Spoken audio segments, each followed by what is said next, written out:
Amen. Pinagpalang umaga po muli sa bawat isa. Kumusta po ang bawat isa sa atin? Malamig ba o mainit o ano? Sakto lang. Sakto lang. Parang ano lang. Ano ba soft drinks yun? Sakto. Amen. Coke sakto yan. So, muli, andito na naman tayo sa unang linggo ng araw sa buwan ng Disyembre. No? Patapusan na naman ng taon.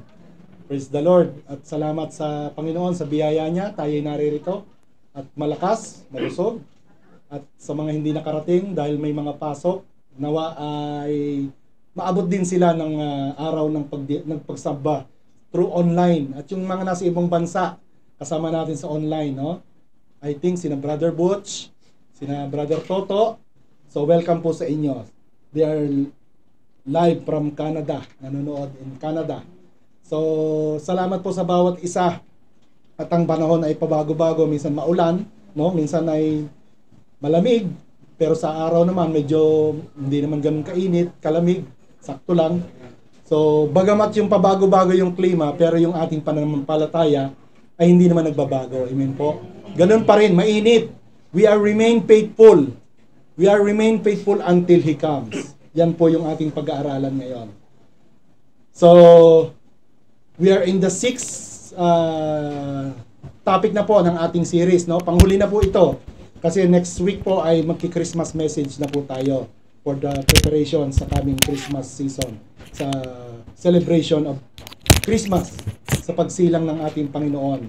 Kaya po, hinihiling ko po ang sa lahat na tayo po muna tumayo at basahin po natin yung ating teksto sa umagang ito mula sa ikalawang Pedro, kapitulo 3, talatang 14 hanggang 18. Sabay-sabay po tayong basahin.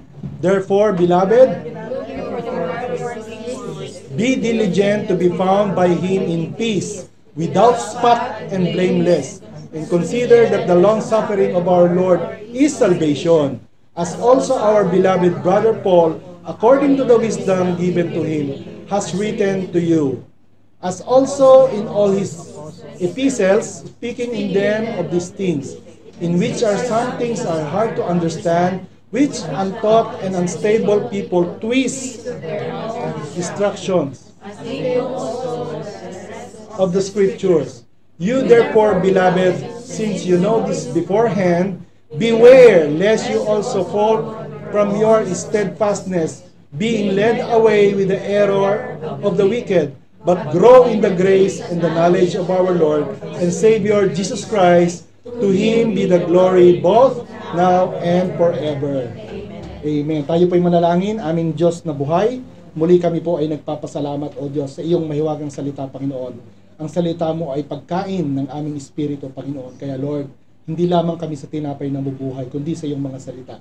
Salamat, Lord, sa buhay ng bawat isa, Panginoon, na kasama namin sa iyong hapag sa umagang ito. Nagpakahayag kayo sa amin, Panginoon. Ipaliwanag mo at ipaunawa sa amin, Lord, ang hiwaga ng iyong mga salita, Panginoon. Lord, sa iyo namin pinagkakatiwala ang mga oras na ito, mangusap kayo ng may kapangyarihan. In Jesus' name we pray. Amen. So, bago po ako magpatuloy, in behalf of Sister Lisa, ako po ay nagpapasalamat sa kabutihan ng Diyos. After ng mga kulang-kulang 2 months siguro, parang 50 days siguro, na siya po ay walang trabaho kasi tapos na yung kontrata. But praise and thank God, nung Martes po sila ay bumalik na uli sa trabaho. So, mabuti po ang Diyos. Amen? Kaya hindi po natin nakasama ngayon. Sabi ko, makiano ka muna, bumuelo ka muna para saka ka mag-request uli ng Friday na off. Yan. Kasi syempre, yun din naman po yung company, yun din yung trabaho. Kaya lang, ni-recall sila kasi yung mga dati nilang mga bago doon ay hindi daw po tinanggap nung project dahil nga alam naman natin na mga ibang lahi hindi sila ganun kaano sa trabaho.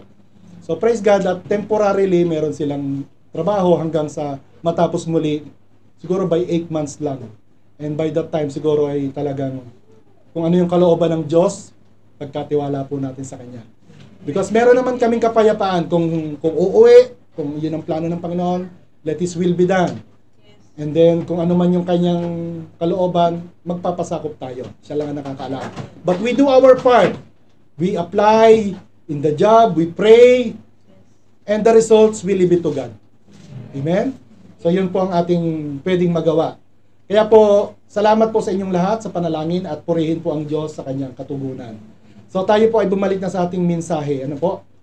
Ang ating pong pamagat, ano po? Remain faithful until He comes. Now the question is, paano? How to be found faithful? Paano tayo masusumpungan ng Panginoon na tayo ay matapat? Kailan ba siya babalik? Yan. Nabanggit ni Sister Donna sa kanyang message nung nakaraan, no one knows, that even the angels, nor the Father, only the Son knows. No? Yan po yung sinabi ng Biblia. Now the question, the $1 million question is, how to be found faithful? You may ask your neighbor, paano kaya tayo masusumpungan ng Panginoon na tapat? How can the Lord? Paano? Ano yung mga tamang gawin? I think you will agree with me if I say not everyone was faithful. Amen? Yes. Hindi lahat ng tao ay matapat. In any way, in any form, maaaring sa iyong asawa, hindi ka matapat.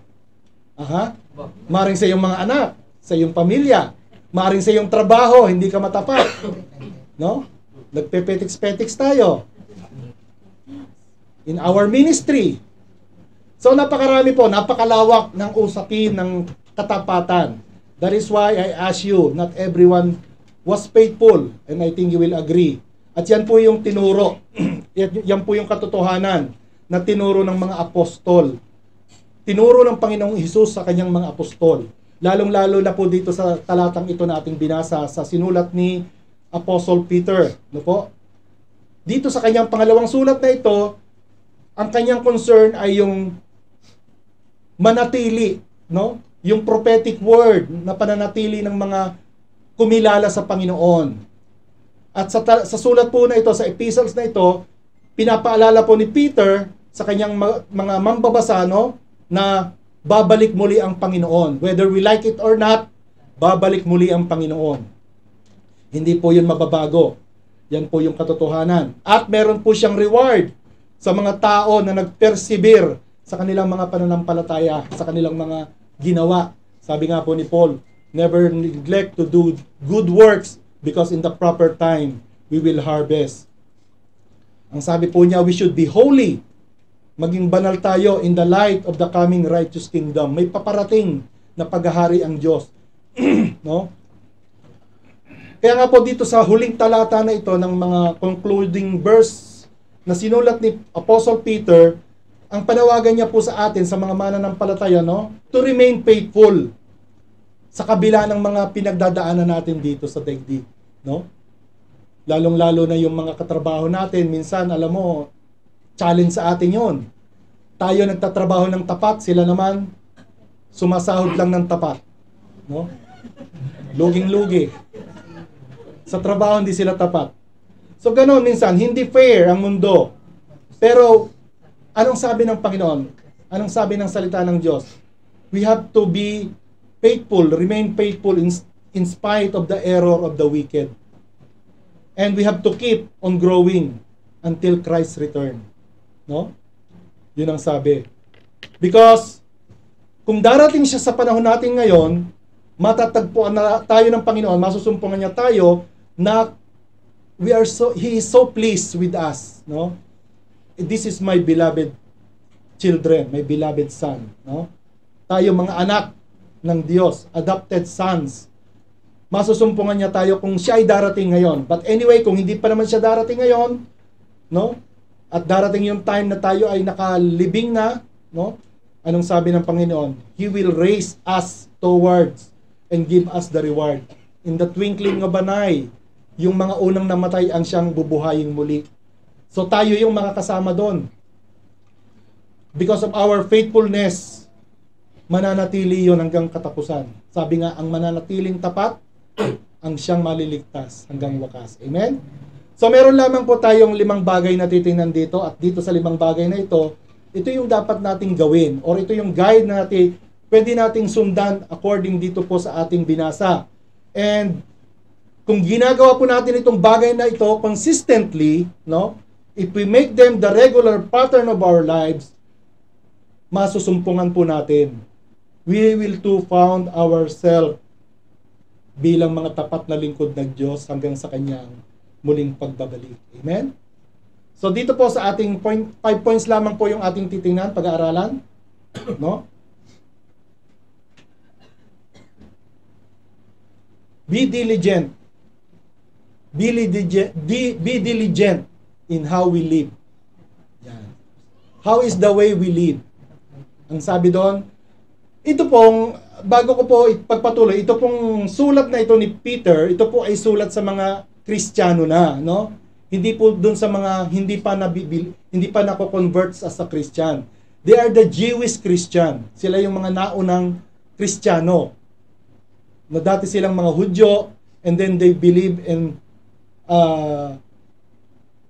worship the Lord Jesus Christ. Kaya nga po dito, ang sabi niya in verse 14, therefore, beloved, mga minamahal, looking forward to these things, be diligent to be found by Him in peace, without spot and blameless. Sabihin niyo po sa katabi niyo, be diligent in how you live. Be diligent in how you live. Yan. Kung ikaw ay laging nasa gawain ng Panginoon, ipagpatuloy mo yan. No? So, welcome ulit kay Brother Edwin, no? Yan, praise the Lord. Kita nyo? Last week he was here, na ngayon, nandito ulit siya. So, glory to God, no? Amen. Be diligent to be found by Him. Wala tayong may pagmamalaki sa Panginoon. Kung sa Tagalog nga po ito, sabi niya, kaya nga mga minamahal, yamang hinihintay natin ang mga bagay na ito, sikapin ninyong masumpungan niya tayong walang dungis at walang kapintasan at mapayapa sa kanyang pagdating. Walang dungis. Tingnan niyo po yung mukha ng inyong katabi, wala naman dungis yan, no? So, without spot, sabi ng iba, walang amos. Yan, dungis. Di ba yung mga bata, dungis-dungis mo? Yan. Yun ang nais ng Panginoon sa pagbabalik niya. Wala tayong spots, wala tayong blameless. Kung hindi tayo kumilala sa Panginoon, maaring may ma-blame sa atin, maaring may spot sa atin. So let us make our desire to be found spotless and blameless at the Bema. Kaya nga po sabi ko, ito po ay mensahe para sa mga Jewish Christian na, no? Ano po ba yung Bema? Yan. Let us look at the Bema kasi haharap tayo doon sa judgment seat of Christ. And Bema is the seat, the judgment seat of Christ that talks in the Bible, no po?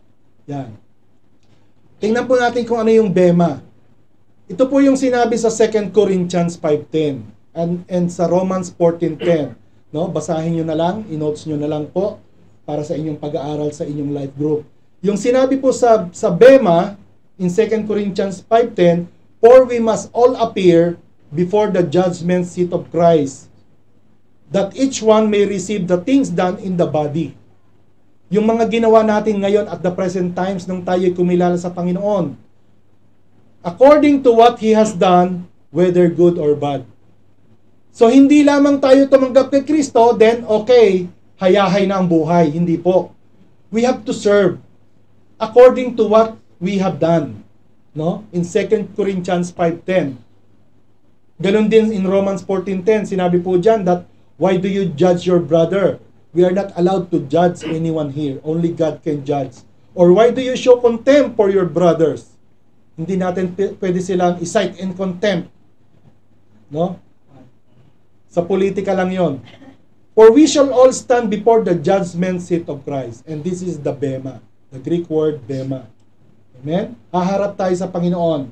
And that judgment of Christ, of us Christian, is not a determination of who will enter into heaven. Hindi na po tatanungin dyan kung sino ang papasok sa kalangitan. Lahat tayo ay welcome na sa kalangitan. Those who receive Jesus Christ as His Lord and Savior already being saved through the forgiveness of our sins, through the blood of Jesus. Amen? Kaya po ang sinabi ng Salmo 103, verse 10 to 12, no, yung mga hahatulan, those who judge at the Bema sit are believers in the Lord. Tayo yung mga ligtas. Brother Lito, paki-flash mo nga po yung Psalm 103 verse 10 to 12. Sinasabi po ng Biblia na Ang Diyos ang magpapala. He will give reward to the believers based upon their actions done for Him. Ano yung ginawa? Ano, di ba yung tinanong yung mga yung mga manggagawa, ano yung ginawa mo sa talentong pinagkatiwala ko sa iyo? The 5 talents, the 2 talents, the 1 talent, no? Pastor, English, Tagalog. Kahit po ano no problem. Yan. He has not dealt with us according to our sins, nor punished us according to our iniquities. Ano po yung sunod? For as the heavens are high above the earth, so great is His mercy toward those who fear Him. 12. As far as the east is from the west, so far as He removed our transgressions from Him. So nilimot na ng Panginoon yung mga kasalanan natin. Kung iisipin lang natin yung ating mga kasalanan, no, talagang tayo mismo ay nakakahiya. Tayo mismo ay nahihiya sa ating mga pinagagawa. Kaya yon, nilimot na ng Panginoon yon. Huwag mo nang alalahanin pa yon. You are forgiven. Malaya na tayo sa Panginoon. The chain is broken. Amen? Kaya nga po, hindi na tayo, balik po tayo sa slides natin, hindi na po tayo hahatulan sa ating mga ginawa. Ang ibig kong sabihin, yung kasalanan. Pero titingnan yung ating mga ginawa after we experience the salvation. Amen? Ang sabi po ng reward, believer's reward sa Psalm 62, meron tayong reward, no? May tatanggapin tayong pagpapala sa Panginoon. At yan po yung tinutukoy ng James 2:14. Kaya nga po sinabi ng James 2:14, you have your faith, subalit wala namang gawa. I will show you my faith na may gawa, kalakip na gawa, no? Kasi po, dapat yung ating kaligtasan ay nagkakaroon ng bunga. Hindi lamang tayo pray, just okay, I'll pray for you. Kung kinakailangan, ibigay din natin yung ating financial or yung ating physical na pagtulong. Amen po? So we respond to our Lord that faith, no? It is because of the imputed righteousness to us. Hindi tayo matuwid, subalit yung katwiran ng Panginoon ang ibinigay sa atin. Yung katwiran, yung robe of the righteousness of God, ang siya nating suot-suot. Amen? Romans 1:17, sinabi po dyan, for in the righteousness of God is revealed from faith to faith, as it written, the just shall live by faith. Amen? At yung reward na ibibigay sa atin bilang mga ambassadors ni Kristo, bilang mga yung kinatawan, no? We will receive the rewards based upon what we did in our lives. Sabi ng Matthew 16:27, ano po? For the Son of Man will come in the glory of His Father with His angels, and then He will reward each according to his works. Amen? Paki-flash mo nga po, Brother Lito, yon, Matthew 16-27.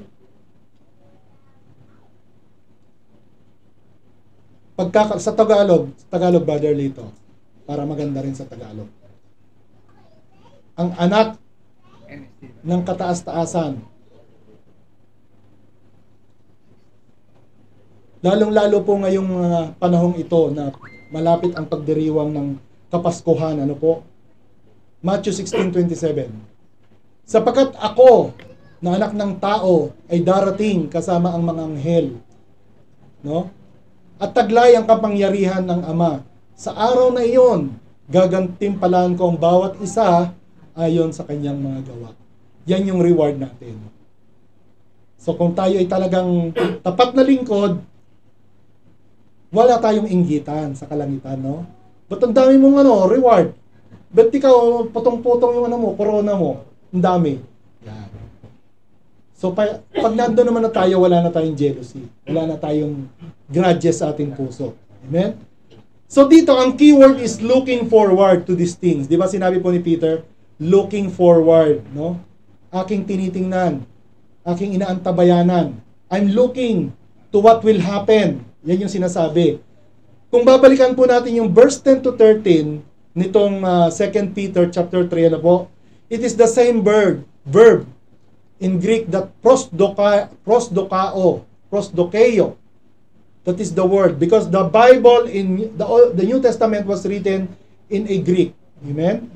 Kaya ito i-translate nila throughout from Greek to English. And the word is prosdokeio. And it was used 3 times in this chapter. Binanggit ito ni Peter. In verse 12, in verse 13, in verse 14, sinabi niya ng looking for. We are looking for. Looking forward. No? Yan yung kanyang tinuran.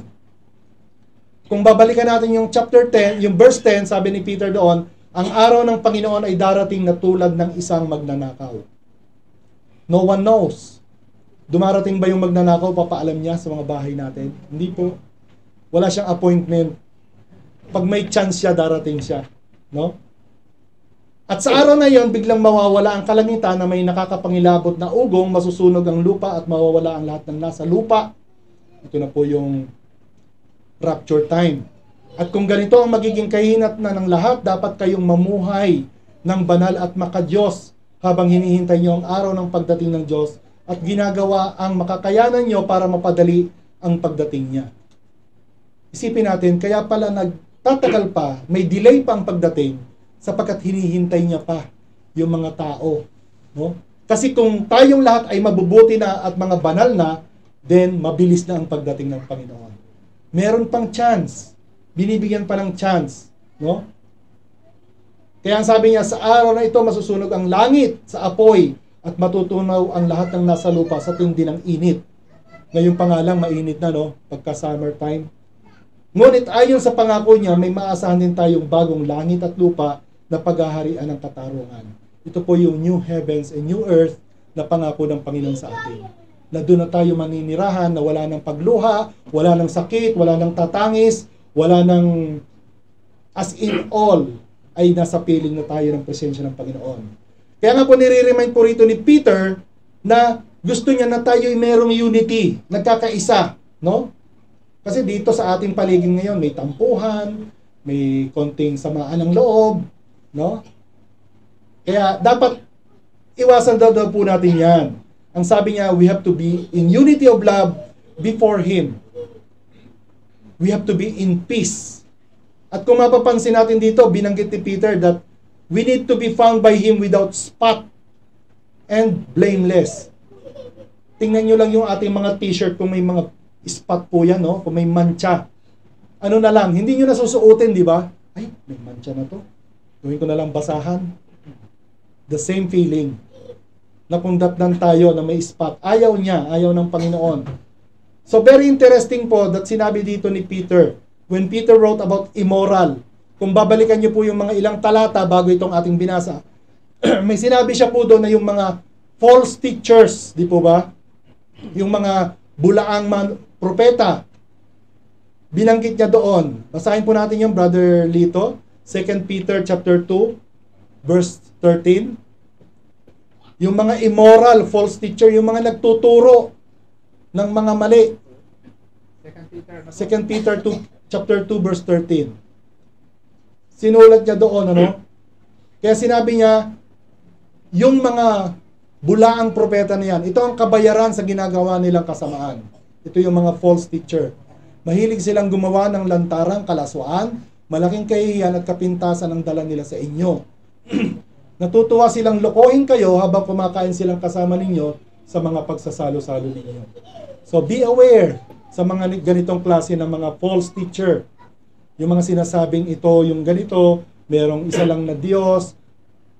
We can know, we can discern. If we are reading the Bible, hindi tayo madadaya. At hindi po tayo katulad nilang mga false teacher. Hindi tayo nagtatago ng kasalanan. Amen? Hindi tayo nagkukubli, nagmamaskara. We are not like those false teachers who bear secret sin in their lives and who are slaves to the lust of their flesh.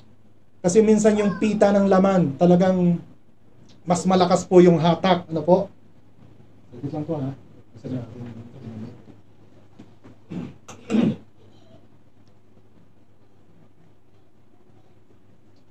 Kaya po ang panawagan ni Peter, I'm looking forward. Na sa mga panahong yon. Yun din po yung panawagan natin. We are looking forward. Pag wala na tayo rito, maaaring go home na tayo, umuwi na tayo. Ang panawagan natin na tayong lahat ay magpatuloy. Kasi napakarami pong umuuwi, no? Nawala na iba na yung mundo nila pag uwi doon. Hindi na sila naging active. Hindi na sila nagpatuloy. So dalangin po natin, kahit wala na yung mentor nyo or nagpapatuloy pa rin yung mentor nyo through online, magpatuloy po tayo, no? As we wait upon the Lord. Kaya po, ano ba yung buhay natin? Meron ba tayong mga dark secrets? Yan. Meron ba tayong mga ginagawa when it's not Friday or Sunday pag wala tayo sa church? Tanong mo yung katabi, may dark secrets ka ba? Revelation na yan. Amen? Sabihin mo, wala akong ginagawa. I'm honest to the Lord. Amen? Nakikita ng Panginoon yan.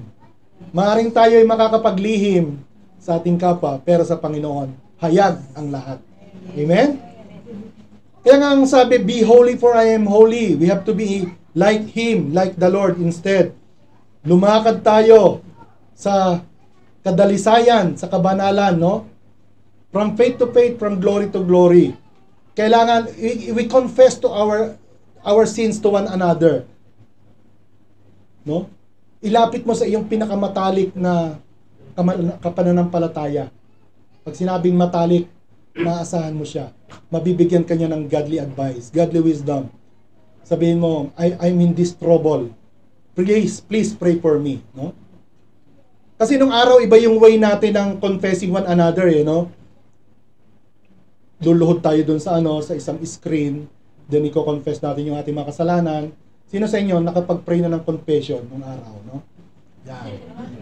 Ilang ang dinasal mo, magdasal ka ng 10 ganito. Yan ang iyong punishment. But the Bible says, confess your sin to one another, pray for one another, encourage one another. That is what the Bible says. Amen? So, inihingi mo ito ng tawad sa Panginoon and you are forgiven. Kung yun yung kriminal na kasama ng Panginoon sa krus, on the spot, pinatawad sa kabila ng kanyang kasalanan. And on the spot, he was saved. Hindi naman siya nag-aaral ng kung ano nung training, no? So, ganon ang kaligtasan, ang pagliligtas ng Panginoon. How we will be found by Him sa kanyang pagbabalik? Are we steadfast or are we not?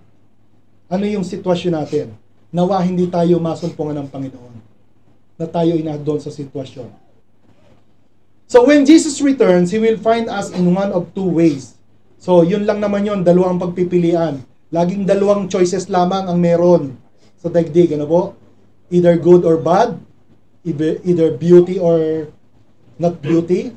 No? Either yes or no. So wala pong gitna, no? Walang neutral. Although merong neutral, pero what I'm saying is, sa decision, sa pagpipilian, dalawa lamang. It's either you're spotless or you have the spots. Either you are blameless or you have blemish. No? At yan yung ginamit ni Peter na salita po rito. Pinaulit-ulit niya. Especially the coming of the false teachers.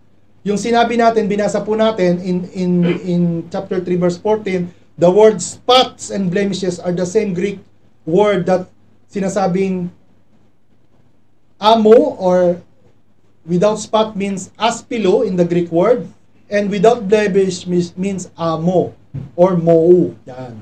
So ganun lang pala yung mga salita nila, no? Amo. O yung amo mo. Yan. Yung pala yun, without blemish ka. O you're without spot. You are aspilo. Pero pag may spot ka, para kang aspile. Tusok ka ng tusok sa akin. So ito po yung mga kataga na ginamit. And we should long to be found by Jesus as having been faithful, without spot or without blemish. No? Kasi pag namantsahan na tayo, no? Mahirap nang tanggalin. How much more yung meron pang i-blame sa atin, yung blemish, no? How much more? So mahirap tayong makitaan ng yung nasabi natin na talagang nawala yung tiwala, di ba? Parang yung kristal nagkaroon ng crack. Hindi mo na siya maibalik sa kanyang original. So minsan ganon. nagkaroon ng lamat. At nais po ng Panginoon na tayo ay maging faithful and without spot or blemish. Kaya po sa una, be diligent in how we live. Pangalawa, consider rightly Jesus long-suffering. So anong ibig pong sabihin nito? Long-suffering. Sa verse 15, sinabi niya, consider that the long-suffering of our Lord is salvation. And as also our beloved brother Paul, according to the wisdom given to him, has written to you. So, kailangan po natin i-consider yung Lord's patience, no? Yung pagiging pasensya ng Panginoon, yung Lord's long-suffering niya is meaning a deliverance for us. Dito tayo binibigyan ng katyagaan ng Panginoon. Bakit? Siya yung perfect example, ang Panginoong Hesus, ang perfect example ng long-suffering. Kasi bakit? Siya po yung nag-suffer. Panginoong Hesus ang nag-suffer patiently throughout sa kanyang ministry, di po ba? During the crucifixion, during the scene in the Garden of Gethsemane, during the trial, no, yung paghuli sa kanya, yung pag-deny sa kanya, no? Sa lahat, in all circumstances, dumanas siya ng mahabang pagtitimpi, ng long suffering. Yung kanyang pag-scourge, yung paglatigo sa kanya, no? He endured suffering and mistreatment. Tayo kaya nating tagalan yon? Minsan tayo, konting panahon lang, suko na agad, no? Kaya nga po, sa bawat ministry ng ating Panginoon, He was mocked, no? Inapi-api siya, tinanong and challenge siya, hindi siya binigyan ng respeto, yung balbas niya, hinila, no? Gaano po kasakit yung hilahin yung balbas. Subukan yung manghila ng may balbas dyan sa labas. Kung anong makita nyo. Makita nyo yung hinahanap nyo. No? Sabi mo ni Pastor, subukan ko raw. So, huwag yung gagawin. Masisira ang buhay nyo. So, yan po yung nangyari. Pinagtagumpayan nyo ng Panginoon.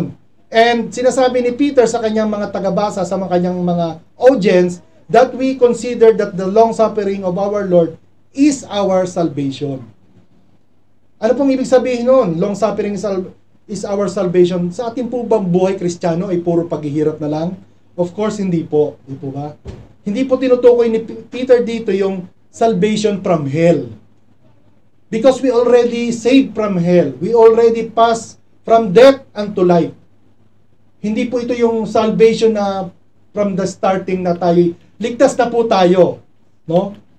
We are already saved from the blood of Jesus. Ang tinutukoy po niya dito is yung binanggit niya sa verse 9. No? Yan yung sinasabi niya. Balikan po natin, Brother Lito, yung chapter 3 verse 9 ng 2 Peter. Ang tinutukoy niya dito yung hegomeo. No? Ito yung salita na Greek na ibig sabihin ay God patience. 2 Peter 3:9. Ito yung verse that discuss about long suffering about verses. Yan, sabi niya rito, hindi nagpapabaya ang Panginoon sa pagtupad sa pangako niya gaya ng inaakala ng ilan. Meron kasi sa atin na mga nanlalamig, parang tinatamad na, kasi parang wala naman. Parehas lang naman ang buhay katulad ng mga nasa mundo, nung nasa kamunduhan. Ganun lang naman din. So bakit pa tayo magpapaka-corny dito? Yan. So kaya yung iba nanlalamig.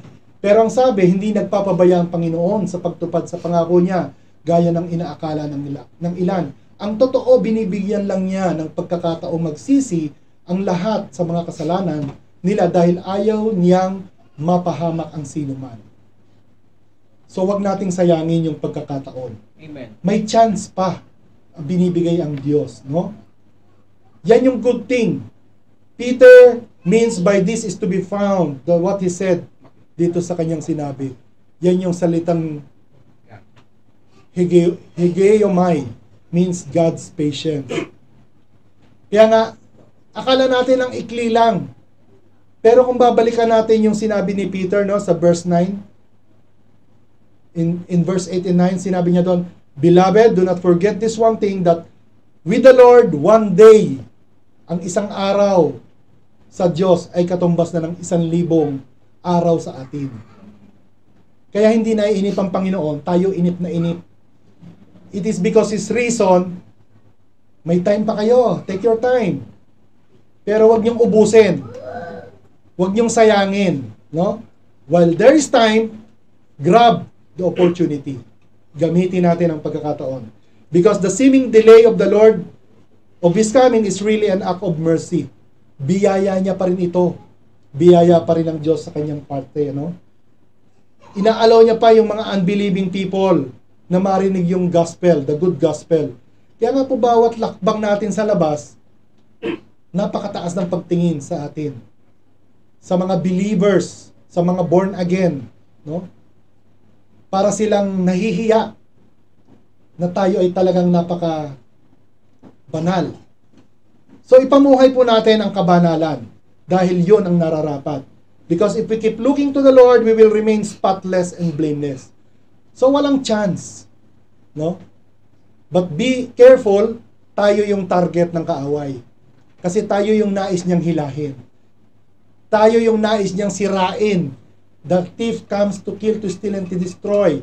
Sirain niya yung mga patotoo natin. Kayo sa church, ganyan din naman kayo. Away-away din lang kayo. Yan. Yan ang plano ng kaaway sa atin. Sirain tayo. Kaya po, ang word na diligent ay paulit-ulit pong sinabi ni Peter dito. Let's turn our eyes upon Jesus, no? Huwag tayong gumaya doon sa false teachers na kanyang kahantungan. No? Sinabi doon, be diligent means to earnest. Everything, anything, be earnest. Intentional po na gagawin natin. Hindi po hayahay lamang. Hindi po kesera-sera lamang. Hindi whatever will be. No? Intention ang paggawa. We have to commit. Kaya nga po sinabi dito in the New International Version, NIV, no? Ang kanyang translation dito doon sa salita na yon. Make every effort. Yung diligent, ang translation niya doon is, make every effort to be characterized by the spirit of loving peace with one another. Laging kapayapaan ang dala natin sa bawat isa. Hindi trouble. Amen? And we have to give ourselves with all seriousness. Kailangan maging seryoso po tayo. Hindi tayo banal-banal sa loob dito sa kapatiran, pero pagdating naman sa labas ay iba na po yung ating mundo. Kasi pagsusulit natin sa Panginoon, lahat tayo, katulad ng sinabi po ni Paul sa 1 Corinthians 9, no? Binanggit niya, lahat tayo may kanya-kanyang takbuhin. Lahat tayo may kanya-kanyang race. Lahat tayo may labanan. Ang iba sa atin 100 meter dash, ang iba 200, ang iba kilometers marathon, patatagan. Pero isa lang ang inaabangan nating premyo. Sabi niya, 1 Corinthians 9, do you not know that those who run in a race all run? Kailangan nating tumakbo, kailangan nating lumaban, but only one receives the prize. Run in such a way that you may win. Everyone who competes in the game exercises self-control in all things. Kung kayo po ay lalaban sa any competition, mag-aaral tayo, mag-exercise tayo, pipigilan natin yung mga sarili natin sa lahat ng mga bawal nating gawin. No? They then do it to receive a perishable wreath. Yung wreath, yun po yung pagpasko, yan. Yung bilog. No? Or crown sa ibang translation. Tatanggap ng perishable wreath, but we, an imperishable, tayo ang tatanggapin natin is crown na hindi natutunaw, imperishable. Therefore, I run in such a way as not without aim. Hindi tayo tumatakbo ng walang direksyon. No? We are directed. Yun? I box in such way as not beating the air. Hindi daw siya nakikipag-boxing na sa hangin lang siya sumusuntok. No? But I discipline my body and I make it my slave so that after I preach to others, I myself will not be disqualified. Yun ang paalala ni Paul sa mga taga-Korinto. Na tayo, kailangan may goal, may aim. Yung ating tinatakbuhan ay merong tagumpay. At yung tagumpay na yon ay yung koronang hindi nalulusaw. Amen? Kaya tayo, di ba yung mga athlete, yung mga runner, anong suot nila? Yung mga maninipis, sandulang, no? Yung halos wala na silang pabigat sa katawan para mas mabilis silang kumilos. Yun ang dapat daw natin gawin. Iwanan natin yung mga kabigatan. Disiplinahin natin yung mga sarili natin. Ito yung sulat ni Peter sa mga Jewish Christian, no? This is the epistles of Peter, the early Christian, na nagsasuffer sa kanilang pananampalataya. Tayo ngayon, hindi naman na tayo nagsasuffer sa ating pananampalataya, no? Hindi naman na tayo kinokondemn, no? Kaya nga po, it is the letter in the New Testament, in the book of New Testament, that was written specifically sa mga persecuted Jewish Christian. Tayo, hindi na tayo pinipersecute. Malaya tayo ditong nakakapagpuri. And the book of Hebrews also are the encouragement book to the early Christians and to us as well. Amen? Kaya yung Lord's long suffering is para sa ating kaligtasan. It is for our salvation.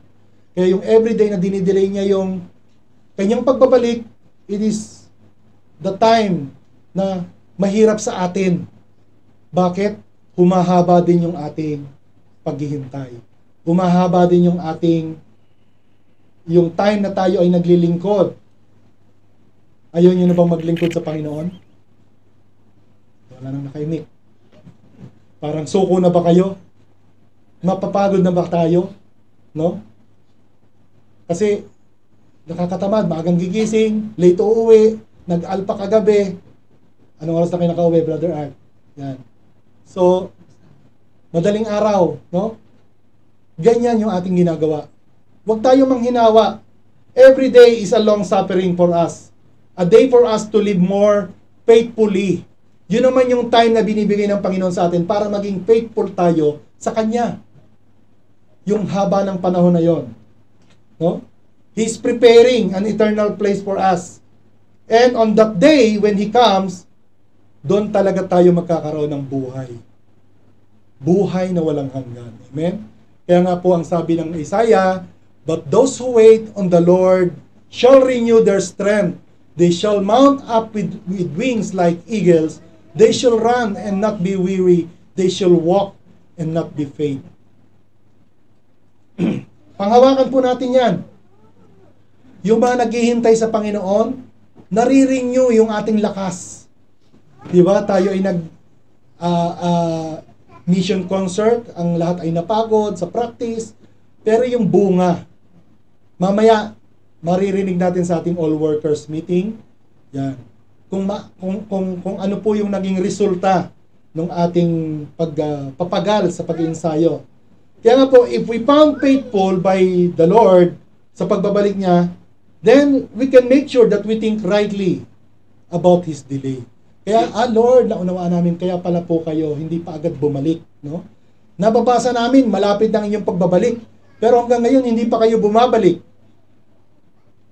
No one knows, even the angels, nor the Son.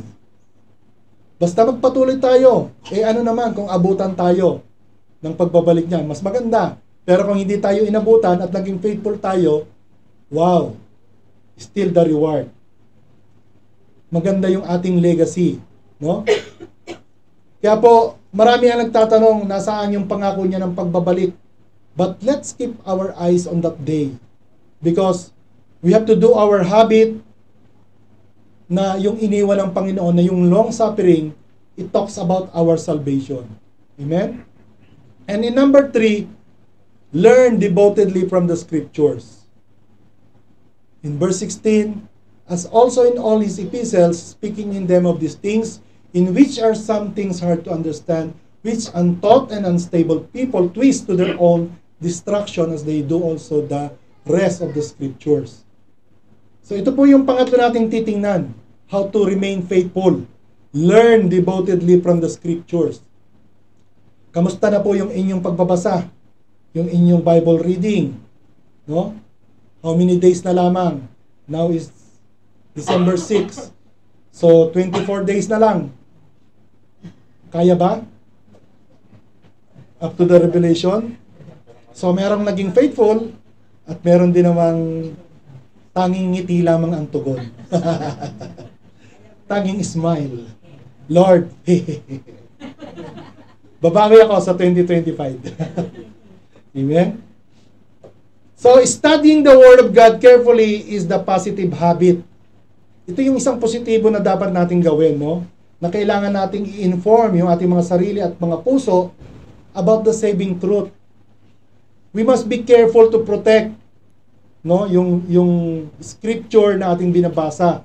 Ito yung nagbibigay sa atin. Ito yung habang binabasa natin siya, binabasa niya rin tayo. Nangungusap siya sa atin. And there are people around us. I know you know someone. May kilala kayo na inabandon na nila yung truth of God, yung love of God. Dati nating kasama, dati nating mga manggagawa din sa church. But where they are now, busy sila sa kamunduhan every Friday, nandun sila sa colleagues nila, no? Nawala na yung time nila sa Panginoon, that one day you shall rest for the Lord. 6 days ang binigay ko sa iyo, 1 day bigay natin sa Panginoon sa pagsamba. Actually, it's not the full day either. Ilang saglit lamang, no? So marami pong ganyan na mga iba natin. We are praying. We visiting them. We text them. But hindi na sila nagpapaunlak. Anyway, but we continue to pray na nawa sila ay magbalik loob at katagpuin muli ng Diyos. So gawin po nating daily habit, yung ating buhay na magkaroon tayo ng oras sa pagbabasa ng mga salita niya. We must be dedicated students, no? ng salita ng Diyos. Hindi lamang po tayo nagbabasa sa bawat part lamang na gusto nating basahin, but we are reading in a proper way, no? We are not skipping the parts na mahirap unawain. Pag ayaw natin tong part na to, jump, skip. So hindi po yun ang way ng pagbabasa. It's a part. Do you want to know God? Know the God of the Bible. And you will know Him. Even in the Old Testament, kung ano yung mga himalang ginawa niya doon, kung ano yung mga pagliligtas niyang ginawa doon. Amen? Work at it diligently, study it, grasp the Bible, no po? Magtanong, ask questions, no? Pag hindi mo alam, hindi ka naliliwanagan, magtanong po tayo sa mga leaders natin. Interpret po natin correctly. May mga concordance ang Bible sa likod. May mga dictionary po diyan, no? Make it a journal pag iyong nabasa how the scripture speaks to you. Highlight, no? Sa ating DYR, di po ba? Sa ating Growing Strong, meron tayong journaling. Memorize po natin. Mag-memorize tayo ng mga salita. It is a sword of the Spirit. Ano na yung memorization verse natin ngayon? John 3:16 pa rin. Dagdagan naman natin hanggang 17. No? Marami po tayong mamememorize. Assurance of salvation. Assurances, marami na kaagad yun. The Lord's Prayer, memory verse na kaagad yun. No? So we must work at it diligently, study it. Kailangan i-apply po natin ito sa ating buhay faithfully and accurately to our lives. The basic thing, sinabi lang ng Philippians ni Paul, no? Whether you eat or drink, do it all for the glory of God. Gagawin ko pa lang, the very basic ang kumakain at umiinom. Gawin ko na ito sa kapurihan. Ngayon, kung may gagawin kang bagay, tanong mo muna, magbibigay ba ito ng kapurihan sa Diyos? Ask the Lord. Pag sinabi ng Lord sa iyo na hindi ito magbibigay ng papuri sa akin, then discard.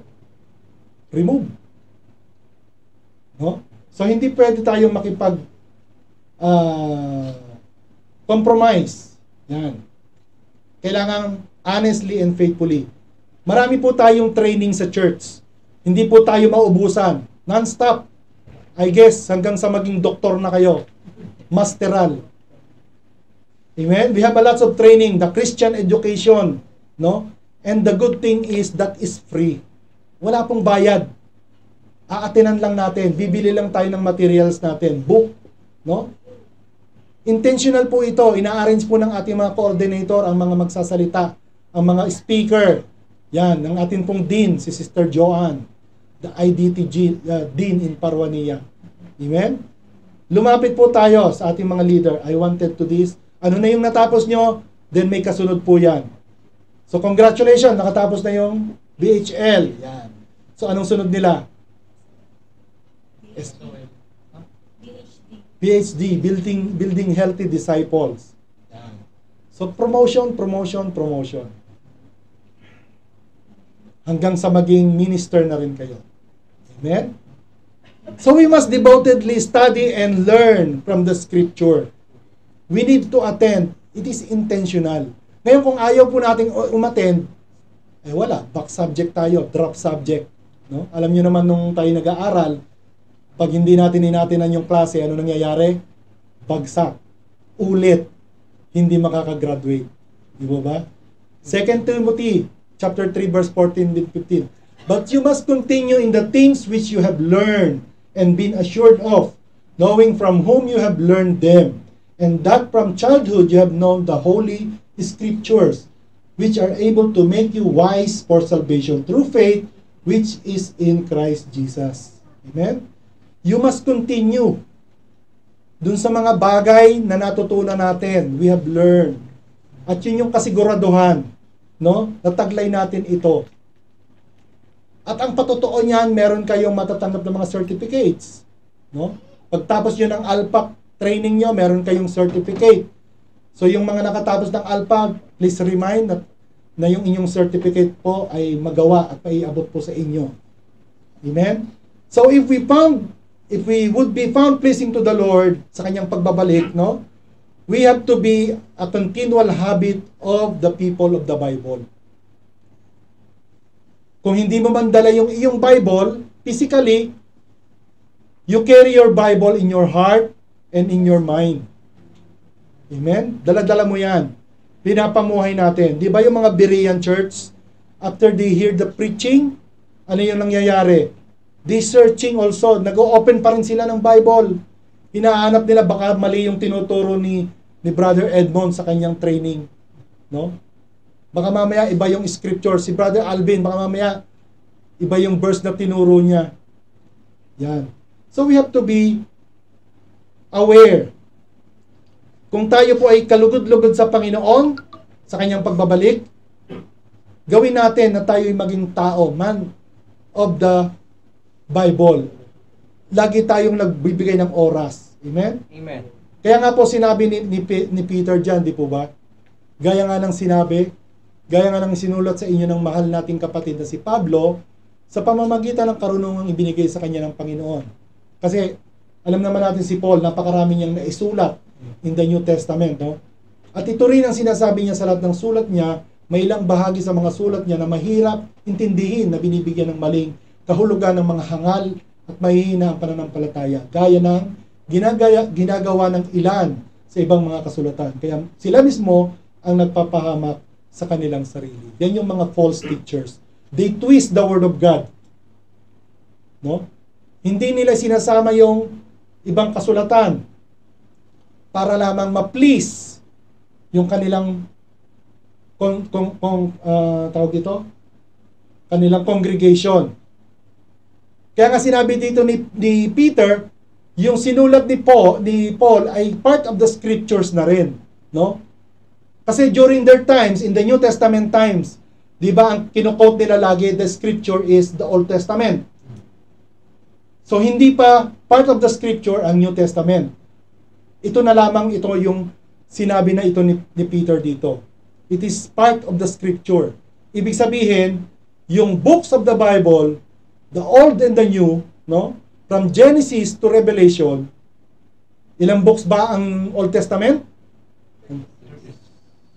30? Total 66 books. Review na lang tayo, no? 27 ang New Testament. Ilan ang natira? 39. So 39 plus 27 is 36 books. 66 books, sorry. Pati ako tuloy na mali na sa aking mathematics. So, yung 27 books also is part of the scriptures. Kasi ito'y kinasihan ng Diyos. Ang lahat ng salita sa Biblia ay kinasihan ng Diyos. And Paul's epistles are also scriptures. At ganun din yung mga sinulat ni Peter. No? Yan po yung kanyang tinukoy. In the Old Testament, like the Jewish people, kung paano pinapahalaga ng mga Hudyo ang Old Testament, di po ba? Nowadays, the New Testament is part of the revelations of God. And this is scriptures. Amen? And number 4, keep on guard against falling by error. Maging mapagmatsyag tayo. Pag sinabing beware, sa verse 17, beware lest you also fall from your own steadfastness. So maging maingat. Baka kayo din ay bumagsak, no? Mapagmatsyag. Diyan din sa book of Peter sinulat niya, be on guard, be watchful and alert. Our enemy is like a roaring lion. Yan. Seeking someone whom he may devour. Kaya po maging mapagmatsyag tayo. Baka akala mo, sadik-sadik mo yan. Pero yung pala, taban pala, no? Beware falling by false teachers. Kasi maganda-ganda yung, marami yung nagmamasquerade ng tupa. Subalit sila pala ay mabangis na wolf. The word was translated steadfast means esterigmos. Esterigmos. Ginamit po ito in the New Testament and it was related form in using when the Lord told prepare to strengthen the brethren. Palakasin natin ang bawat isa. Kasi pag puro panghihina tayong lahat, kung weakness ang nakikita sa atin, lahat tayo magkakadamay-damay. No? Nung nagkaroon ng COVID, di ba? Nagka-COVID ang lahat. Kasi nagkakadamay-damay. So we have to be steadfast, esterigmos. No? It is related when we use the Lord, yung sinabi ni Peter, to strengthen. And yung readers niya, sinabi niya to steady firm, to steady solid. This is how the way we walk in the fellowship with God.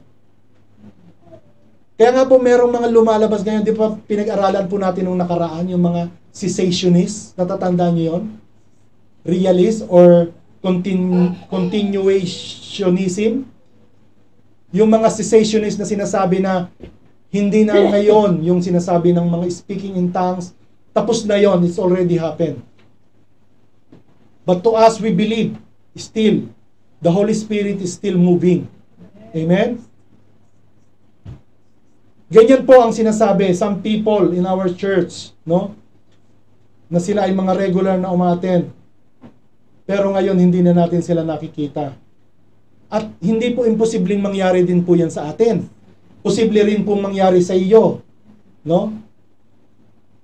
Kaya dapat tayong maging maingat. Never cease to walk in fellowship with the Lord. Amen? Pwede itong mangyari sa atin kung tayo ay laging isolated. Lumalayo tayo sa fellowship. Ayaw nating makipag-isa sa gawain ng Panginoon. So, keep on guard. Do not repeat the same error. Yan po yung warning ni Peter at warning niya sa atin.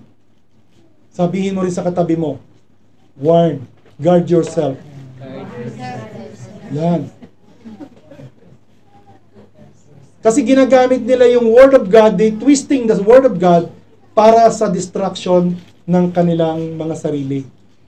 Kaya nga si Satan, alam niya rin ang salita. Nagko-quote din siya ng Word of God. He knows the devil. At nanginginig pa siya. Tayo nga, hindi nga tayo nanginginig. No? Pag naririnig natin yung salita ng Diyos, pero ang devil, nanginginig siya. So yun, ang pakana ng diablo, ititwist niya yung salita. Di ba si Adam at si Eve, sinabi niya, thus the Lord says, sinabi ng Panginoon, sinabi ba ng Panginoon? Hindi kayo mamamatay. Kainin nyo yan. Kaya nga po tayo, mga kapatid, alam na natin ang salita ng Diyos beforehand. So wag po tayong babagsak. Laging meron tayong body-body. Lagi tayong may kasama na magtatayo sa atin. No? Wag nating hayaan na ma-stray away tayo ng mga error ng kamunduhang ito, ng mga wickedness ng kamunduhang ito. Kaya nga po, ito yung ating sinasabi dito sa sinabi po ni Peter. And in our, sabi ng Panginoon sa 2 John 7:8, sa book of John, 2 John 7:8, for many deceivers have gone out into the world, who do not confess Jesus Christ as coming in the flesh. Ayaw nilang maniwala na si Jesus ang Diyos na nagkatawang tao. And this is a deceiver and an antichrist. Look to yourselves that we do not lose those things we work for, but that we may receive a full reward. Pag kayo po ay dumalo sa isang gawain or simbahan na ang tinuturo ay si Kristo ay hindi anak ng Diyos, or si Kristo ay hindi bugtong na anak, or si Kristo ay tao lamang, huwag na po kayo magpatuloy doon. Hindi po yun ang tamang katuruan na tinuturo ng Biblia. Maliwanag po na sinabi, this is my beloved Son, whom I am well pleased. Kaya tayo merong Pasko, dahil merong tao, or Diyos na nagkatawang tao. He is 100% man, yet He is 100% God. Amen? 100% human and 100% divine. Kaya po tayo merong Kapaskuhan. Hindi po sinabi sa Biblia na merong December 25 is the celebration. But sinabi sa Biblia na ang Diyos na nagkatawang tao. At yun yung ating inaalala. Amen? Kung paano tayo nagdiriwang or nag-aalala ng kanyang pagkamatay sa kanyang huling hapunan, which is we also doing later on. Kaya po, mag-ingat po tayo. If we would want the Lord Jesus to find us faithful sa kanyang pagbabalik, it is better be careful on what we hear. Ano yung ating pinapakinggan. Maraming mga nakikinig sa mga online, subalit nadadala sila doon. Nagogoyo sila doon, nabubudol sila doon. No? May mga nagsasabing, ako yung anak. Ako ang may hawak sa mga kaluluwa nyo. Akin ang mundo. Sana makalabas siya, no? Kaya lang, yun nga, marami palang mga ginawa. So we must constantly keep ourselves on guard sa mga bagay na ito. And for the last point that we have, number 5, we have to grow relationally with Jesus Himself. Lumago tayo in relation. No? Ito yung huling talata ng sinulat ni Peter, grow in the grace and knowledge of our Lord and Jesus Christ as our Lord. In verse 18. At naniniwala po ako na ito yung nag-i-stress sa atin para tayo magkaroon ng, kumbaga lalong magkaroon ng personal relationship. Grow in the grace and the knowledge. Keep on growing, no? Keep on growing in the grace and knowledge of the Lord. Yun ang sinabi ni Peter. The way we keep from falling, the way we remain steadfast. Kung tayo ay nadadapa, natitisod, bumangon, tumayo, imposible namang matisod ka naman on the same spot. No? I think nakita mo na yon, nadapa ka na doon, huwag ka na uling madapa doon sa part na yon. Amen? Kasi may tawag na sa'yo pag nadapa ka na naman doon. Kayo na ang bahalang tumawag. Ang tawag. Either you are growing or you are not. Kung lumalago man tayo, hindi. Kung tayo ay lumalago, then you will not fall unless you will stop growing. Hindi po tayo hihinto kung tayo ay lumalago. Sabi nga ang umaayaw, ang nagwawagi ay hindi umaayaw. Tama? At yung ayan. Kaya ka hindi nagwawagi kasi umaayaw ka. Yan. Ang umaayaw ay di nagwawagi. Kaya pag tayo ang nanalo, the winner takes it all. Yan. Yan. So, hindi tayo simple-simple lamang na kontento na, no? Kung ano yung mga ginagawa natin. Kundi, mas higitan pa natin yung kahapon natin. Mag-overtake pa tayo doon. Lampasan pa natin. Kaya nga, excellence, no? Sinasabi po ni Peter, we have to grow in the grace of our Lord and take this mean that we make sure that we have received the complete forgiveness of our sins as the gift of grace of God. Regalo ng Panginoon sa atin. At sabi ng John 15:9-10, ito po sa panguli, as the Father loved me, I also have loved you. Abide in my love. If you keep my commandments, you will be you will abide in my love just as I have kept my Father's commandments and abide in His words, in His love. So mga kapatid, wala na pong hihigit pa na mahalaga, no? Yung maging tapat tayo sa Panginoon, maging faithful tayo sa Panginoon hanggang sa kanyang muling pagbabalik. Kasi andun po yung pagpapala, yung reward na ating inaasam. And if we will do this, gawin natin habitually, no? Kasi habit na natin. Ibig sabihin, daily routine na po natin ang maging tapat sa Panginoon. Kung tayo ay naging diligent sa ating Panginoon, consider natin yung long suffering na yon, no? At matututo tayo devotedly habang tayo nagbabasa ng Scripture. And we will keep ourselves on guard na magkamali. Although nagkakamali tayo, but we are not continually keep on falling. Yan po yung aking sinasabi, ang aking tinutukoy. And we will grow relationally sa Panginoon, and that is the assurance. That is the assurance that the Lord will find us faithful. Amen? Di ba yung inawit natin kanina? When we all get to heaven, what a day of rejoicing that would be. When we see Jesus face to face, we will shout. Ano yung sisigaw natin? The victory. Amen? So, as I conclude, we have to move forward. We have to step marching forward. No turning back. No turning back. We have decided to follow Jesus. The cross before us. The word behind us. Yun ang ating pattern. Amen? Because if we are not moving forward and we are not going forward sa ating buhay Kristiyano, anong tawag doon? Hindi tayo nag-move forward, then we are going backwards. No? Simple lang, paliwanag. Wala nang malalim na paliwanag. Hindi ka nag-move, then you are moving back. Yan, tumatandang paurong. Kaya yung tinatawag ng mga Christian na nagfo-fallen, anong tawag sa kanila? Backsliders. Nagbabackslide. Pero ang pangako po ng Panginoon, He will come again. And yan yung promise niya. Amen?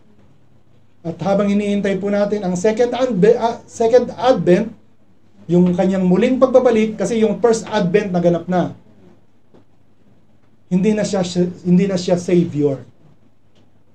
No? Judge na siya. Hahatulan ng ating mga ginawa.